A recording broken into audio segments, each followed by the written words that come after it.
Welcome to the Countdown to 100 Episodes special series from Be the Good with Kate. If you are tuning into this podcast for the first time, welcome. Be the Good with Kate is all about highlighting individuals who have overcome obstacles, looked inward, taken the time and effort and fails and successes to find their passions, follow them, and help others along the way. I have had the great honor of interviewing nearly 100 guests for this show, and each one has inspired me in various ways. And now, to bring in 100 episodes, I wanted to bring back some of these guests to give you a reminder of the great things they are doing, an update on where they are now, and an opportunity to be inspired again by their words of wisdom. In the show notes, you'll see the original episodes of each guest so you can go back and listen, as I know you'll want to hear more after taking in these snippets from each. New or returning, I cannot thank you enough for being a part of the Be the Good with Kate community. Every listen means the world, and every comment, email, share, and review both fill my heart with gratitude as well as help these inspiring messages of pursuing your passion get to more listeners. Thank you. Now on to the episode. Let's spread a little more goodness in the world.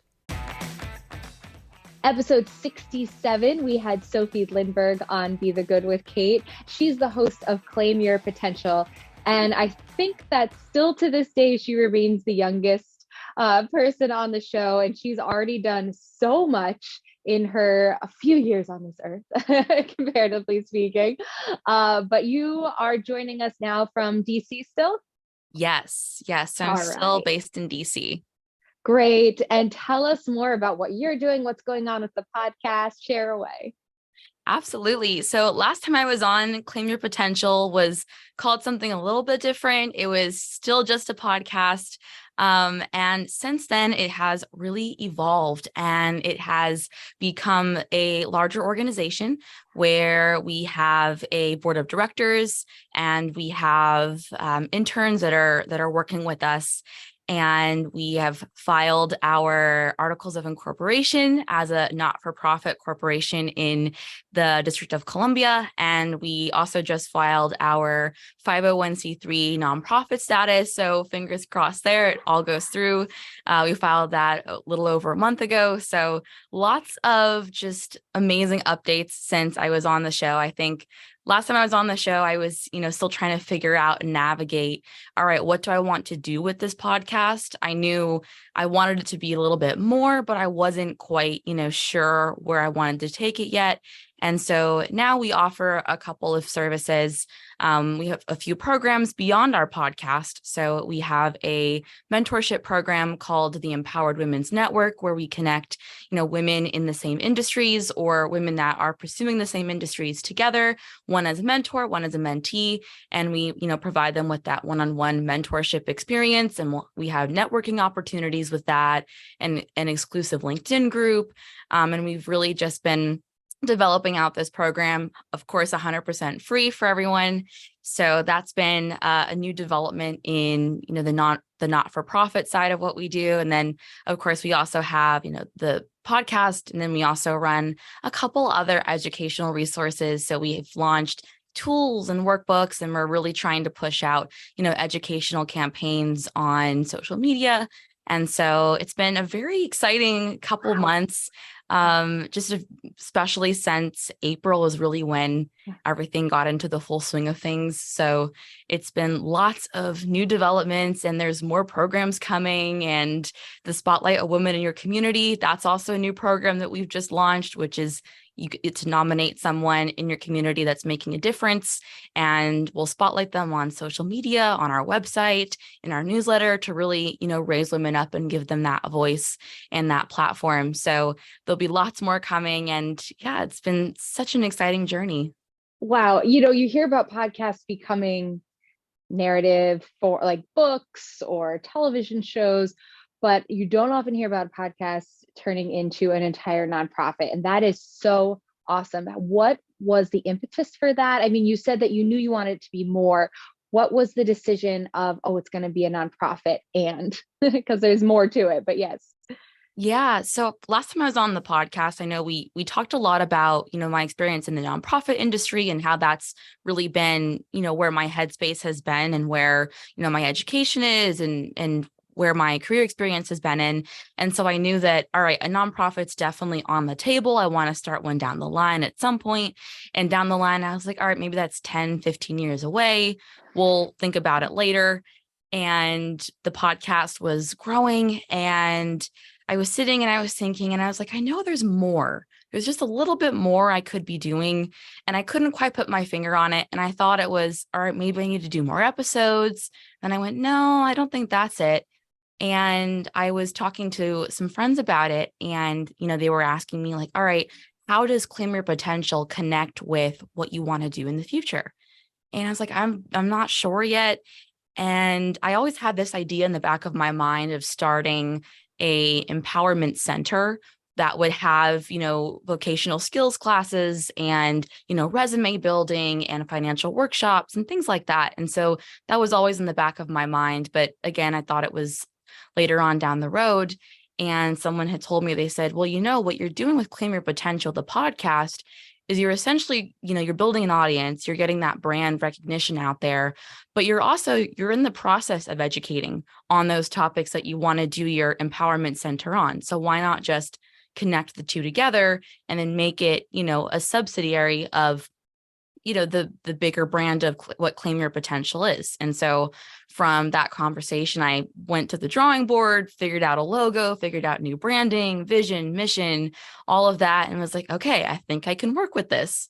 And so now our new mission vision is empowering women and girls.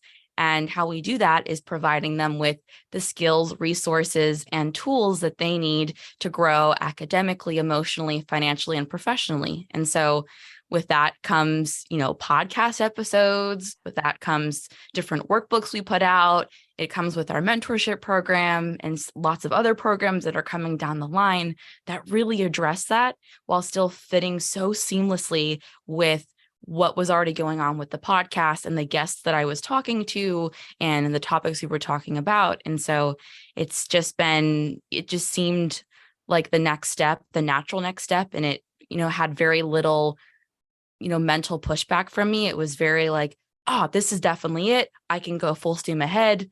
And that was kind of how it really came about. Is I had no hesitation, and I knew, all right, my entire body is telling me that there's nothing wrong with this idea. Okay, I'm going to do this. And isn't that like the case, that gut feeling, right? And you were Exactly. fully in. This is so cool. I did not expect to also get this great like how-to of creating your vision, right? And creating your nonprofit. And it's, again, great reminders. That's something I feel like I've been saying a lot recently with these update episodes, especially. Great reminders, because again, you saw something and you said, I can do more with it. Mm-hmm. You didn't say, oh my gosh, I don't know where to go next. I don't know what to do. You said, okay, let's break this down. What can I do? You talked to people, you listened, you asked questions, you took it step by step, and now you've already created this entire nonprofit and everything you're doing, and you're continuing to grow. That is so phenomenal. And this is in addition to all the fascinating guests that you have on Claim Your Potential. So I'm excited for this audience to get to go check out Claim Your Potential, and then also to dive more into all that you're doing with the nonprofit. And all those links are in the show notes of the episode as well. Amazing. Thank you so much. And thank you so much, Kate, for all of the amazing work that you do and all the guests you bring on. I think every episode leaves me with a little piece of more inspiration to just keep going and to keep doing what I'm doing. And so I just want to say thank you for everything that you do, because you deserve so much appreciation, and you absolutely deserve the world with this podcast and everything you're doing. Oh, Sophie, thank you so much. I really appreciate the support, and I loved having you on the show. So episode 67, check it out, and all the links to what you're doing with Claim Your Potential in the show notes as well. Amazing. Thank you so much for having me. Next up, we have our resident clown, Eddie Smits. No, for real, he was actually a professional clown in Belgium for years and went on to visit over 10,000 sick and palliative children. Episode 68. It was such a just fascinating episode and heartfelt episode. I encourage you to listen if you haven't already. As his bio states, this work required more than a pair of big shoes and a red nose. I needed to develop a strong kind of leadership, but most of all, I needed to learn to connect, which even as a clown is a challenge with sick or palliative children. Today, Eddie uses his experience to help parents and leaders authentically connect in his role as a coach. Happy 100! 100 years? Are you 100? No. The 100th child! No. 100 times go to the market? Oh, 100, 100, I don't know, 100, I guess, then. Happy 100th anniversary of your podcast, the 100th episode. Congratulations, Kate. And thank you again that I could appear on your podcast. Only the name, I thought it was magnificent. So you asked me about what changed or what is different since I did the podcast with you. Well, there has been a lot of changes actually. So I started to think about my coaching and what I was doing and how I could help people the most, right? So as a hospital clown, I also tried to figure out how I could be of most of service for the families and children who had a good time. So that's what I did now also. And, you know, stress is the word nowadays. And it's not only the word, stress causes a lot of things within people, within families, and so on and so on. And especially when you are a leader or when you're an entrepreneur, you got to deal with a lot of stress. And in my coaching now, I'm starting to really niche down on stress management because when you can contain your stress, then your challenges will be less hard. You will be clear-headed. Your decisions will be better. And it's not that you don't need stress. Actually, you don't need stress, but it's not that you won't have stress anymore. I mean, everybody has stress once in a while, but it's what you do when you feel that you have stress and how do you switch to a calm state of mind. And especially looking back at myself in 2015, where I got a serious burnout, I can see now if I had the tools back then that I have now and that I teach now, that I coach now, then this burnout, for once, I wouldn't have it. And two, I would have got rid of it very, very, very faster. So that's the change for me. But I think as a human being, we have to keep on learning and we have to improve ourselves. And that's what I did from the moment I was on your podcast to now. So I'm really more into stress management. I work with positive intelligence, for example, which has a lot of similarities with clowning. And well, that's what I wanted to say. And again, congratulations with your 100th podcast episode. And we will see each other at number 200, or maybe sooner. Who knows? Take care, Kate, and catch you later. Bye-bye. Episode 52 became one of the most played episodes, featuring JJ Kells giving us a point of view from the side of someone who is going to therapy, working through each day with OCD, and sharing her struggles and triumphs with others along the way. It takes a lot of strength to do that, and JJ is helping others by finding ways to incorporate this information and encouragement into her life, in addition to having just finished grad school and exploring what's next. Thank you to JJ for sharing this vulnerable piece of her life with us and inspiring us all. Hi, Kate. It's JJ. It's been a little over a year since we did our podcast episode together. At that time, I was near graduating from my master's degree program. It was just within a couple of weeks from that. I did graduate. Since then, I have been applying for jobs, many jobs. And to be honest, it's been extremely difficult, physically, emotionally. It's been very draining because what I have received are a lot of rejections, but that's okay because now that it's been a year, I do feel stronger. I did get an offer. I do currently work at a local restaurant. I did get an offer in the industry I do want to work in, which is anything related to animal welfare, advocacy, rescue. My main interest is long-term policy change and things like that. So I did have a working interview. I did get to travel out of state for that. I'd actually go to the facility and work with farmed animals, and it was absolutely incredible, and I would not take it back for anything. It wasn't the best for me at the time, and logistically wasn't going to work.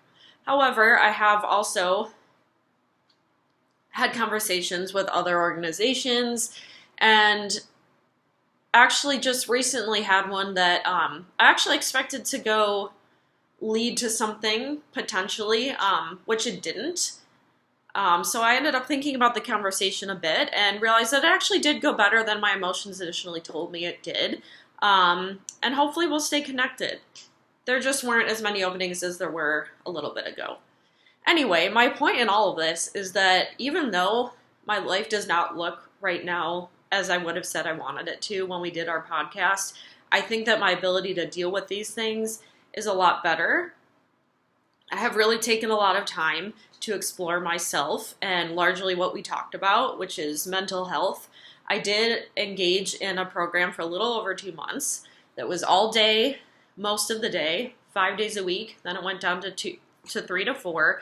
And I worked on my mental health and skills to not avoid these experiences and feeling uncomfortable, but how to get through them and still make choices that align with my long-term goals and how I want my life to be and what I want my impact to be. So I think that I've gained a lot more resilience. I've always known I had that in me, and I think I gained a lot more. I've also developed a more concrete mission. Pretty much anyone that knows me, or a lot of people that have met me, know that I love animals, and that is what my life is largely about. I have other hobbies. I love to run. I love to read. I just love to learn really anything I can. I love foreign languages. But now I've finally been able to pinpoint that what I really care about and that what I know is unique about me, that not necessarily everyone talks about, is fulfillment. Not fulfillment just for myself, not fulfillment only for other humans. That is all absolutely important, but I really want to fight for fulfillment for non-human animals because I think that's something a lot of us don't think about. And I definitely think it's possible. Animals grieve, animals celebrate, animals play. Animals do a lot of things that we don't realize or don't think about. And they can feel fulfilled as well. And in the same way, animals can go through grief and loss and anger and fear, but still overall have fulfillment and have connections. And that's something I'm working on. And I'm making a lot of progress on my personal website. While I'd like to do more, we can always say that. But that's really what I'm working on. And my tagline, at least currently, is fulfillment for all species. And that is going to sound maybe silly to a lot of people, but it's extremely important to me. And any way I can contribute to that daily is important, whether it's going to the shelter and walking dogs and letting them choose where we go, or when I'm dog sitting, doing the activity the dog likes to do, or looking out for animals that might need help while I'm walking around the neighborhood. Things like that. Whatever I can to long-term contribute to fulfillment for all species, especially those that are maybe less regarded. So I'm very driven about that. I'm still working with the therapist I was last year. I'm very happy with her. I'm very happy about that. I am hopeful, even though I'm definitely frustrated that just the seeking employment where I want it to be is hard. I'm actually feeling a lot more driven than I thought if you were to tell me this a year ago. And I'm working on my own project. Maybe I'll start something on my own. For now, it's the focus of my website and I guess of my life, fulfillment for all species. That's my focus because when I look back one day, I want people to realize that that's what I fought for and hopefully that's what I contributed to. So that's pretty much what I've been up to. Still looking out for animals, still focusing on my mental health, but it's definitely not something that is allowed to take over my life. And I've gotten even stronger within the past year at being in charge of my own life. And I'm really happy. Thank you so much. And I appreciate having been on the podcast. I'm loving all of the new episodes. And I would absolutely love to maybe talk another time, Kate. And I will love to keep learning about all your guests. And thank you for all you do because you definitely help me contribute to my own fulfillment and stay driven to contribute to fulfillment of animals. Bye. So many thanks to these beautiful humans for sharing their updates, and thank you to you for tuning in again for episode 97 of Be the Good with Kate. In taking classes over the years or observing workout videos, one major piece that is often missing: stressing safety and form. Additionally, group fitness classes are often marketed as being open to all levels, yet how often do instructors not give modifications nor progressions so that each participant truly can get what he or she needs out of the class? So that's why I created the 101 series, which take things back to basics with 3 separate courses: Bar 101, Pilates 101, and HIIT 101, focusing on safety and efficiency so you can maximize your workouts. Be confident when you step into a group fitness class or workout on your own. Be strong in your execution of the most common exercises, and be proud of yourself for taking these huge steps forward on your health journey. Check it out at bebykate.com. The link is in the show notes. Thanks so much for listening to Be the Good with Kate Chericello. Whether you're listening on YouTube or via podcast, it would mean the world if you liked, subscribed, and or left a review. You heard about the good? Now go out and be the good in your life this week. If you have stories of good news that need to be shared, please send me a message. Thanks again, and have a great week.